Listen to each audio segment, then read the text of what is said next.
अगली खबर सीधी से गुरुदत्त शरण शुक्ल के आयोजन पर कमल कुटी कोटहा से बड़ोरा शिव मंदिर में सैकड़ों गाड़ी के काफिले के साथ हजारों संख्या पर शिव भक्त और विधायक केदारनाथ शुक्ल जलाभिषेक करने पहुंचे। ये चुनावी वर्ष है जिससे राजनीतिक गलियारों में कई तरह की चर्चाएं भी हो रही हैं। कोई इसे शक्ति प्रदर्शन बता रहा है तो कोई इसे सिर्फ धार्मिक आस्था। हालांकि जिले में सोनभद्र के दक्षिण में स्थित शिव मंदिरों में भगवान भोलेनाथ को जल चढ़ाने गुरुदत्त शरण शुक्ल के आयोजन पर पिछले 3 वर्षों से जलाभिषेक कार्यक्रम किया जा रहा है। जलाभिषेक कार्यक्रम के तहत क्रमशः कमल कुटी कोटहा से देवगटा शिव मंदिर, चंद्रेह शिव मंदिर और बड़ोरा शिव मंदिर में पहुंचकर हजारों की संख्या में शिव भक्तों के द्वारा भगवान शिव को जलाभिषेक कर प्रसाद ग्रहण किया। सुनाते हैं क्या कुछ कहा सीधे विधायक केदारनाथ शुक्ल और गुरुदत्त शरण शुक्ल ने।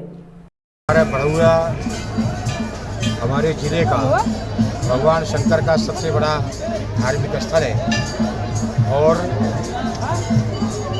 भगवान शंकर को या किसी भी देवता को सिंह कर्कट योर मध्य सर्वे नदियाँ रजस्वला, सिंह और कर्क के सूर्य के समय सारी नदियाँ रजस्वला होती हैं। इसलिए केवल गंगा जल उनको चढ़ सकता है या सोन का जल चढ़ सकता है, क्योंकि सोनभद्र पुरुष है इसलिए उनका जल चढ़ता है। तो गंगा जी और सोनभद्र का जल उनको चढ़ाया जाता है और हम लोगों ने गंगा जल भी चढ़ाया है।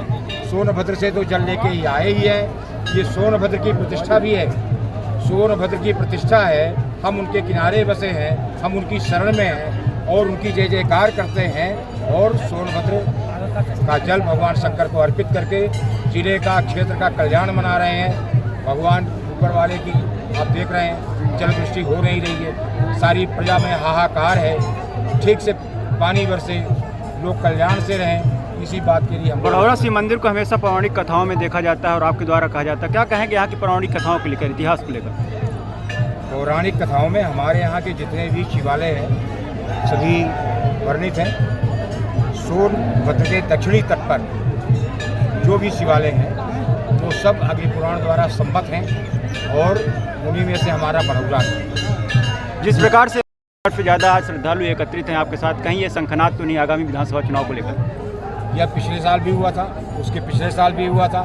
ये तो भगवान शंकर की माया है कि सब दिन दूना रात चौगुना बढ़ रहा है और उन्होंने बुलाया, हम चले आए। एक आखिरी सवाल यह है कि अभी हाल ही में कैबिनेट विस्तार हुआ है, लेकिन सीधी को एक बार फिर से अछूता कर दिया गया है। क्या कहेंगे? इस कैबिनेट विस्तार का कोई बहुत अर्थ नहीं है। कुछ लोगों को संतुष्ट करने के लिए कर दिया गया है, लेकिन जनता के हित में बहुत नहीं है। क्या है इसका दूरगामी परिणाम? इसका दूरगामी परिणाम यही है कि हम भगवान भोलेनाथ से प्रार्थना कर रहे हैं, हे भगवान हमारे यहाँ खूब धन धान्य की वर्षा करिए, हे भगवान हमारे यहाँ खूब जलवृष्टि करिए, जिससे अभी जो अकाल की स्थिति हमारे यहाँ दिख रही है वो अकाल की स्थिति ना हो, हमारे यहाँ खूब धन धान्य हो और आगे आगामी समय में जो पानी की समस्या आएगी वो जो दिख रही है वो पानी की समस्या भी ना हो, यही भगवान भोलेनाथ से प्रार्थना। बड़ौरा मंदिर आप आए हुए हैं, अव्यवस्थाओं का आलम है, दुकानदार जो है कई बार प्रताड़ित हो चुके हैं, इसको लेके आप क्या पहलू?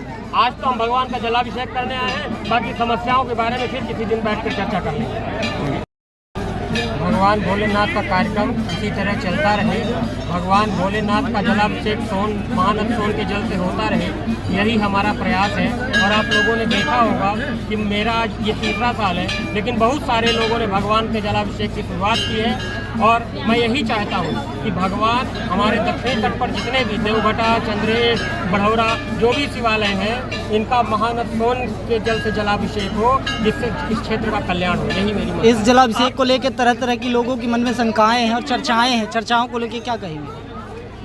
शंकाएं और चर्चाएं तो होनी ही चाहिए, शंका और चर्चा दोनों होनी चाहिए, वो बहुत जरूरी है और इस नाते ही एक शुभ संकेत है कि भगवान का आशीर्वाद हमारे साथ। एक विशाल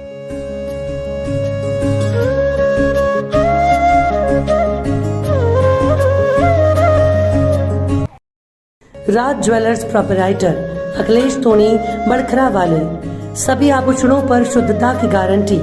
राज ज्वेलर्स बीची रोड, चुरहट जिला, सीधी मध्य प्रदेश की तरफ से रक्षाबंधन त्योहार की अग्रिम शुभकामनाएं और आभूषण खरीदने पर ग्राहकों को राज ज्वेलर्स पर खास उपहार। Mobile number 7000969326 9893737939।